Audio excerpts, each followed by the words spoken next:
Super കൺമണിയുടെ ഇന്നത്തെ അടിപൊളി എപ്പിസോഡിൽ എല്ലാവർക്കും സ്വാഗതം. അങ്ങനെ കൃഷ് സാഗറിനോട് വന്ന് പറയുകയാണ്, അച്ഛാ നമുക്ക് മാനസയെ ഡൽഹി പ്രോജക്റ്റ് ഏൽപ്പിക്കാം. അപ്പോൾ അവൾക്ക് അതിൻ്റെ കാര്യബോധവും വിവരവും ഒക്കെ ഉണ്ടാകും. അപ്പോൾ അവൾക്ക് കമ്പനിയുമായിട്ടുള്ള കൂടുതൽ ഇടപഴകുകയും ചെയ്യും. അപ്പോൾ കമ്പനി കാര്യങ്ങൾ കൂടുതൽ മനസ്സിലാകുകയും ചെയ്യും. അവളെ നമുക്ക് ഡൽഹിയിലേക്ക് പറഞ്ഞു വിടാം എന്ന് പറയുന്നു. അത് സാഗർ ആലോചിക്കുന്നു, കൃഷി പറഞ്ഞത് കാര്യമുണ്ടോ എന്ന്. കൃഷിന് ശത്രുക്കളുടെ എണ്ണം കൂടുകയാണ്. അങ്ങനെ അമ്പലത്തിലൊരമ്മ വരികയാണ്. വന്നിട്ട് പറയുകയാണ്, ഒരു പൂജ ചെയ്യാനുണ്ട് തിരുമേനി.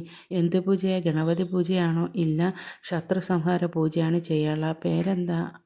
ബലരാമൻ പൂയ നക്ഷത്രമെന്ന് ആ അമ്മ പറയുന്നു. സാഗറിനും കൃഷിനും ഇനി ശത്രുക്കളായി ബലരാമനും കൂടി എത്തിയിട്ടുണ്ട്. ഇനി സാഗറിനും കൃഷിനും ഉറക്കമില്ലാത്ത രാത്രികളായിരിക്കും. അതിനുശേഷം സുജി അവിടെ വരികയാണ്. കൃഷിന് വേണ്ടി പൂജ ചെയ്യാൻ വരുന്നു.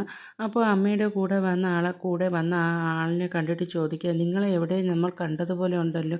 ഇല്ല, ഒരിടത്തും വെച്ച് കണ്ട പരിചയമില്ല എന്ന് പറഞ്ഞു. എന്നിട്ട് സുജിക്ക് എന്തോ കണ്ടിട്ടുണ്ടല്ലോ എന്നൊരു തോന്നൽ. ഇത് കഴിഞ്ഞ് സുജി വന്ന് പൂജ ചെയ്യാൻ വരികയാണ്. കൃഷിന് വേണ്ടിയാണ് പൂജ ചെയ്യുന്നത്. ഇത് കഴിഞ്ഞിട്ട് സുജിക്ക് ഈ ആൾക്കാരെ കണ്ട ഒരു ഓർമ്മ ഉണ്ട്. ഇത് വീണ്ടും എവിടെ വെച്ച് കണ്ടതാണല്ലോ എന്ന് സുജിയുടെ മനസ്സിൽ ഇങ്ങനെ തോന്നുകയാണ്. പക്ഷേ ഇതിലെന്തോ രഹസ്യമുണ്ടെന്ന് തോന്നുന്നു. അവർക്കും അറിയാമായിരിക്കും ഇതിലെന്തോ വലിയ രഹസ്യമുണ്ട്.